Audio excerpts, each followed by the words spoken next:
Olá, seja muito bem-vindo a mais um momento de reflexão aqui no espaço do Ministério O Caminho.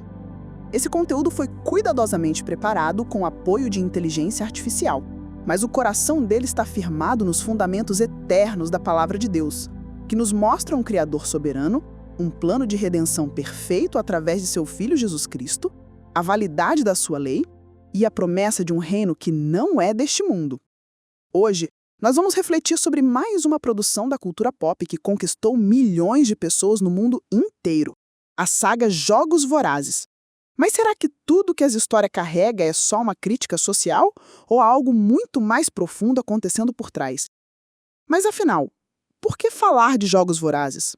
Você já parou para pensar em como um filme ou uma série pode moldar o que a gente pensa sobre justiça, liberdade, governo e até mesmo sobre a vida e a morte?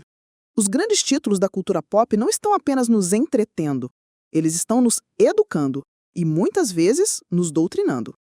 Qual é a história por trás de Jogos Vorazes? A saga Jogos Vorazes, baseado nos livros de Suzanne Collins, se passa em um futuro distópico onde a América do Norte foi destruída e deu lugar a uma nova nação chamada Panem.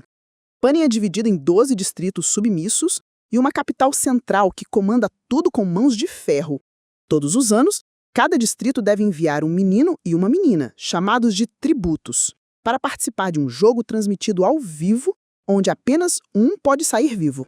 Um verdadeiro massacre televisionado. A protagonista Katniss Everdeen se oferece para ir no lugar da irmã e acaba se tornando símbolo de uma rebelião contra o sistema opressor. E o impacto? Quantas pessoas já viram esse conteúdo? O primeiro filme foi lançado em 2012, e desde então a franquia já teve 5 longas-metragens arrecadando mais de 3 bilhões de dólares no total. Estima-se que mais de 100 milhões de pessoas tenham assistido aos filmes em todo o mundo, além de milhões de leitores dos livros. É um conteúdo que alcançou uma geração inteira. Mas que tipo de filosofia está por trás dessa saga?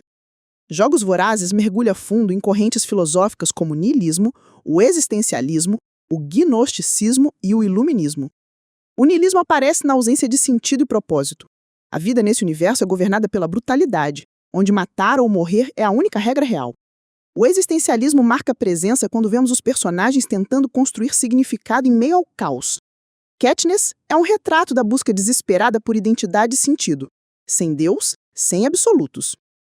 Já o gnosticismo aparece na ideia de que o conhecimento da podridão do sistema é o que liberta. Os que acordam se tornam os únicos capazes de mudar algo. E o iluminismo se manifesta na crítica à religião e à autoridade suprema. A capital representa uma espécie de Deus opressor, que deve ser derrubado para que o povo seja livre. E que doutrinas a saga está promovendo? A principal doutrina promovida por Jogos Vorazes é de que a redenção virá pela revolução humana. A personagem principal é apresentada quase como uma salvadora secular. Não há referência alguma a Deus ou fé. A salvação é através da luta, do sangue, da rebelião contra o poder central. A autoridade suprema é o vilão, o governo é o inimigo, e os mártires são os que lutam com as próprias mãos. A saga também ensina que o sofrimento não é resultado do pecado humano, mas da opressão de um sistema superior, desconstruindo a doutrina bíblica da queda e da consequência do pecado. O que o filme faz o espectador refletir? O espectador é conduzido a refletir sobre justiça, desigualdade social, controle governamental, manipulação da mídia e a necessidade de se levantar contra sistemas opressores. Mas essa reflexão é conduzida a partir de uma base sem Deus. A revolução não é espiritual, é política, é carnal, é sangrenta. O filme nos faz torcer por quem mata, desde que mate, pelos motivos certos. E de que lado a saga está? A saga defende claramente o lado da autonomia humana. Ela ensina que o bem e o mal são definidos por quem está no poder. O problema não é o pecado, é o governo. O problema não é o coração humano, é o sistema externo. Ela sugere que podemos e devemos tomar o controle com nossas próprias mãos, que o sofrimento pode ser vencido por rebelião, que não precisamos de um salvador, precisamos de um líder que quebre o ciclo. E como a Bíblia responde a tudo isso? A Bíblia nos apresenta outra perspectiva. Ela mostra que o verdadeiro problema da humanidade está no coração do homem e que o pecado é o que nos separa da justiça de Deus. Romanos 3:23 declara: porque todos pecaram e destituídos estão da glória de Deus. E a verdadeira libertação não vem da espada, mas da cruz. João 8,36 diz: Se, pois, o Filho vos libertar, verdadeiramente sereis livres. O reino de Deus não é baseado em revoluções humanas, mas na transformação interior. Jesus afirmou: o meu reino não é deste mundo. Se o meu reino fosse deste mundo, perejariam os meus servos para que eu não fosse entregue aos judeus. Mas agora, o meu reino não é daqui. João 18:36. A justiça de Deus não será feita por flechas, será feita no dia do juízo.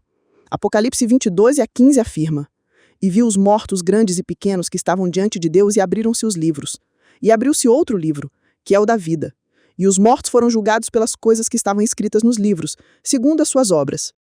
E a morte e o inferno deram os mortos que nele havia, e foram julgados cada um segundo as suas obras. E a morte e o inferno foram lançados no lago de fogo. Esta é a segunda morte. E aquele que não foi achado escrito no livro da vida foi lançado no lago de fogo. Mas o que tudo isso tem a ver com a batalha final entre Deus e a humanidade? Jogos Vorazes alimenta no coração do homem a ideia de que o verdadeiro inimigo é a autoridade suprema e que lutar contra ela é um justo. Isso dialoga perigosamente com a última guerra descrita em Apocalipse 20, a batalha de Gog e Magog. Veja o que diz o texto. E acabando-se os 1000 anos, Satanás será solto da sua prisão, e sairá a enganar as nações que estão sobre os 4 cantos da terra, Gog e Magog, cujo número é como a areia do mar, para as juntar em batalha. E subiram sobre a largura da terra, e cercaram Arraial dos Santos e a cidade amada. Mas desceu fogo do céu, e os consumiu. E o diabo que os enganava foi lançado no lago de fogo e enxofre, onde está a besta e o falso profeta. E de dia e de noite serão atormentados para todo sempre. Perceba que Satanás terá que convencer as nações a lutar contra Deus. Mas como se convence bilhões de pessoas a atacar o Criador? Uma das respostas está na cultura. Filmes como Jogos Vorazes ensinam desde cedo que toda autoridade central é má, que toda liderança absoluta é tirania, e que a rebelião contra o divino é um ato de heroísmo. Esse é o espírito de Gog e Magog, e está sendo semeado. E agora, o que a gente leva para a vida? Você já se perguntou por que tantos hoje rejeitam a ideia de um Deus soberano?